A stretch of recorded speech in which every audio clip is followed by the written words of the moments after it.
მოგესალმებით მეგობრებო, მე ვარ თინათინ როხაძე და ეს ჩემი ვლოგია CEO-ს ამბები, CEO Tales. ძალიან დიდი მადლობა ყველას, ვინც პირველად შემომიერთდით და განსაკუთრებული მადლობა მათ, ვინც უკვე რეგულარულად მადევნებთ თვალყურს. დღეს მინდა ვისაუბრო იმაზე, როგორ შეიძლება CEO თვითონ გახდეს ორგანიზაციის განვითარების ყველაზე დიდი ხელშემშლელი ფაქტორი. CEO მისი გადაწყვეტილებები და გადაწყვეტილებების მიღების პროცესი თავისთავად. აქვე დაგისვამთ კითხვას. Თქვენს ორგანიზაციაში რამდენად ხშირად ხდება ხოლმე იმაზე საუბარი, რომ საჭიროა ინოვაციები, რომ განვითარება აუცილებელია, რომ მუდმივ განვითარებაზე უნდა ვიყოთ ორიენტირებული. ალბათ ყველასთან არის ხო ეს აქტუალური. ჩემი მენეჯმენტ საკონსულტაციო გამოცდილებიდან შემიძლია გითხრათ, რომ აი ბოლო წლების, განსაკუთრებით 4-5 წლის მანძილზე კომპანია არ მეგულება, რომლის სტრატეგიის ნაწილიც არ იყოს ინოვაციურობა, განვითარება, სიახლეების დანერგვა, ინოვაციური კულტურის შექმნა ორგანიზაციაში, თუმცა ძალიან ცოტა მეგულება ისეთი, რომელიც რეალურად ახერხებს ასეთი გარემოს შექმნას ან რეალური ინოვაციების და ინოვაციური კულტურის ფორმირებას თავისი ორგანიზაციის შიგნით.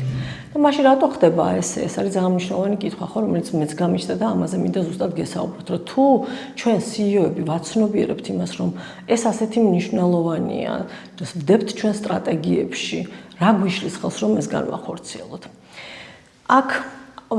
აქ მინდა რომ მოგიყვანოთ ორი ტიპის ორგანიზაციის, მაგალითად, პირობითად დავყოფდი ორ ტიპად. პირველი ტიპი, რომელშიც მიახლოებით ასეთ ფრაზებს გაიგონებთ, რომ ჩვენთან ყველა საკითხზე კონსოლიუმი უნდა შედგეს. ყველა საკითხზე 100 კაცია ჩართული. ან ჩაიდანი რო ვიყიდოთ, ესეც CEO-ს, დირექტორს უნდა შეუთანხმოთ. და მეორე ტიპის კომპანიები, სადაც გეუბნებიან, რომ იცი რა არის, აი ერთი კაცის ხუშტურებზე დგას ყველაფერი, ან აი ის, რასაც გადაწყვეტს, ისე იქნება. 30 ფილიალი ისე გადაწყდა, რომ უნდა დაინერგოს, რომ ჩვენ არც ოპერაციებმა, არც ფინანსებმა, არც მარკეტინგმა არაფერი არ ვიცოდით. ისე მიიღეს გადაწყვეტილება, მიიღო CEO-მ გადაწყვეტილება საზღვარგარეთ ოფისის გახსნაზე, რომ ჩვენ ინფორმირებულიც არ ვიყავით და ფაქტის წინაშე დავდექით და ასე შემდეგ.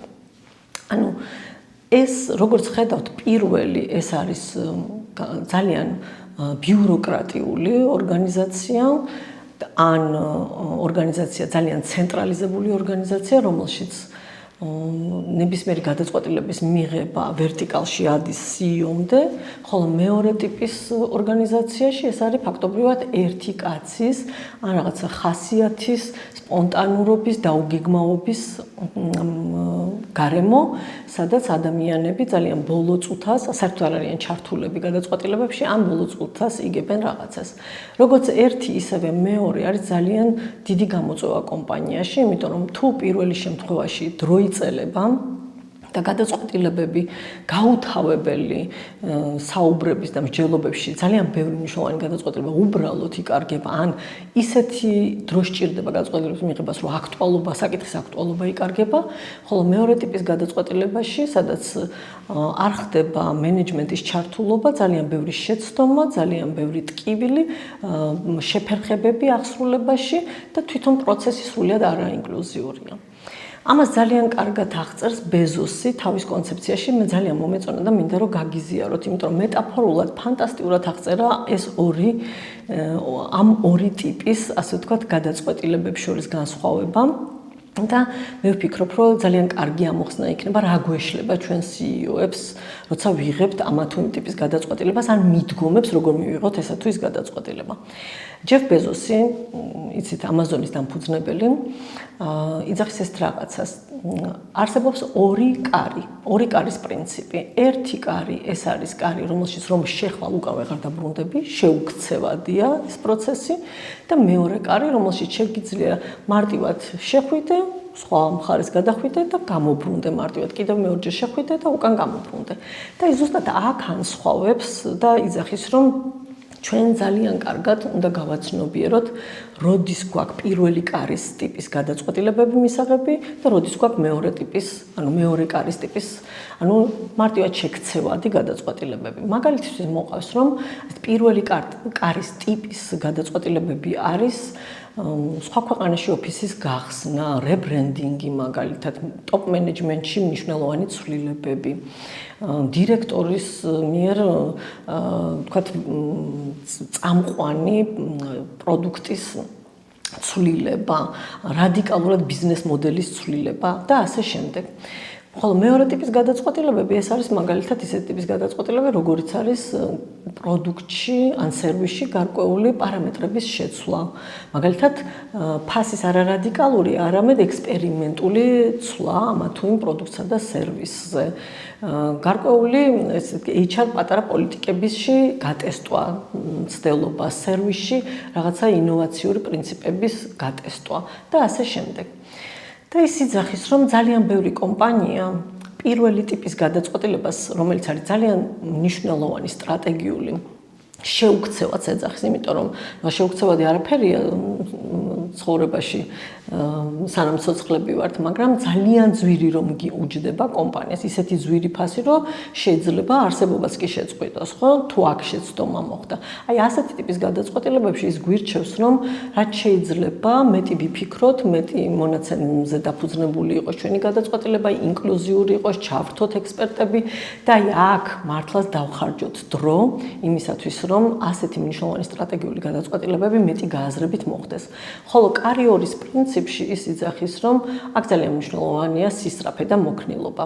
და აქვე გვთავაზობს ძალიან საინტერესო პრინციპი აქვს თვითონ ბეზოს. ეს იძახის ორი პიცის გუნდის წესი, ესე იძახის. ანუ თუ გუნდს აღარ ყოფნის ორი პიცა, რომ გამოიკვებოს, ეს უკვე მოუქნელი გუნდია და შესაბამისად მნიშვნელოვანია რომ გადაწყვეტილებები კონცენტრირდეს და ავტონომიები განესაზღვროს მცირე ზომის გუნდებს და ასეთი გუნდები ბეზოსის ახმით არის 6-დან 10 კაცამდე გუნდები, სადაც ყველა ასეთი ზომის გუნდს უნდა ჰქონდეს ლეგიტიმაცია გარკვეული გადაწყვეტილებების და თავისი ავტონომია გადაწყვეტილებების, კარიერის ტიპის გადაწყვეტილებების, ანუ ისეთი გადაწყვეტილებების, რომელიც კომპანიისთვის არ იქნება სტრატეგია, სადაც შეცდომა არ იქნება კომპანიისთვის დამანგრეველი და სტრატეგიულად იმ დონის მნიშვნელოვანი, რომ თქვათ აქ შეცდომამ რაღაცა ძალიან დიდი ზიანი გამოიწვიოს. მეორე ხომ შესაძლოა რომ კარიერის შემთხვევაში მიღებული გადაწყვეტილებები რაღაც ეტაპზე გაახდეს კარიერის გადაწყვეტილებად. აი მაგალითად პროდუქტი რომელიც თქვენ გატესტეთ და გეგონათ რომ აი რა პარამეტრების შეცვალეთ, იმდენად წარმატებული გახდა, რომ ეს გახდა კომპანიის მთავარ ხაზად, იქცა წამყვან პროდუქტად. ამ შემთხვევაში უკვე ამ პროდუქტთან დაკავშირებული ცვლილებები შესაძლოა გახდეს კარიერის პრინციპის გადაწყვეტილებების რანგში მოხდეს ამისი აყვანა. მოკლედ თეორიებში რომ ბევრი არ წავიდე, ჩემი აზრით გამოწვევა ზუსტად ის არის, რომ CEO-ები ხშირად კარიერის, ანუ შეუქცევადი მაღალი სტრატეგიული მნიშვნელობის გადაწყვეტილებებს იღებენ სპონტანურად, დაუფიქრებლად, არაინკლუზიურად და ყოველგვარ ბიუროკრატის გარშემო, იმიტომ რომ ასე არის, ასე უნდა. ხოლო მეორე ტიპის გადაწყვეტილებებს, რომელშიც მართლაც მნიშვნელოვანია უფრო სისწრაფე და მოქნილობა, უდგებიან ისე როგორც ძალიან მნიშვნელოვან სტრატეგიულ გადაწყვეტილებას. ამიტომ ერთი მხრივ პირველი ქმნის გაუაზრებელ შეცდომებს, რომელიც ძალიან ძვირი უჯდება კომპანიას, ხოლო მეორე აკარგვინებს ინოვაციურობას და მოქნილობას მთელს ორგანიზაციას. ამითი მინდა რომ დავასრულო ჩემი ვიდეო, მაგრამ ბოლოსთვის მინდა რომ დაგიტოვოთ 3 რეკომენდაცია, რომელსაც მე ვიყენებ ცხოვრებაშიც. და ვფიქრობ, თქვენს გამოგადგებათ. ესე იგი, პირველ რიგში ძალიან მნიშვნელოვანია ყოველი გადაწყვეტილების წინ საკუთარ თავს დაუსვა კითხვა. ეს არის კარი 1 თუ კარი 2, რომელ კარში აპირებს შესვლას. ხო? და აი ეს კითხვა, რომ რა დაუჯდება კომპანიას ამ კარიდან უკან გამობრუნება, ანუ თუ ამან არ გაამართლა, რამდენად მნიშვნელოვანი და სერიოზული შეიძლება იყოს ზიანი კომპანიისთვის, აი აქ რო შეცდომა იყოს, აი ამ კითხვაზე პასუხი და არის თუ არა შეუქცევადი, ანუ ესეთი კითხვები ძალიან დაგეხმარებათ იმისთვის, რომ განასხვაოთ, ეს არის პირველი ტიპის გადაწყვეტილება თუ მეორე. პირველი ტიპის გადაწყვეტილებაში ეს არის ჩემი მეორე რეკომენდაცია, ჩართეთ თქვენი გუნდის წევრები, ჩართეთ სფეროს ექსპერტები, რომელიც გჭირდებათ ამ ტიპის გადაწყვეტილებაში. იჩქარეთ ნელა, მიიღეთ მონაცემებზე დაფუძნებული გადაწყვეტილებები და იყავით ძალიან ფრთხილები ამ გადაწყვეტილებაში. და მესამე რეკომენდაცია. მაქსიმალურად შეეცადეთ კარი 2 ტიპის გადაწყვეტილებები ჩაიტანოთ, დელეგირება მოახდინოთ გუნდებში, შესაბამის გუნდებში და მისცეთ ამ გუნდებს ავტონომია. და რაც მთავარია, კარი 2-ის დროს დაშვებული შეცდომები აქციოთ სწავლების და განვითარებისთვის მასალად, ასე ვთქვათ, ბენზინად, ხო, საწვავად იმისთვის, რომ წინ იაროს ორგანიზაცია. სულ ეს იყო დღევანდელი თემა. იმედი მაქვს, რომ თქვენთვის საინტერესო აღმოჩნდა და თუ ეს ასეა, არ დაგავიწყდეთ, რომ გამოიწეროთ ჩემი გვერდი, შევხვდებით ერთ კვირაში. მომავალ შეხვედრამდე.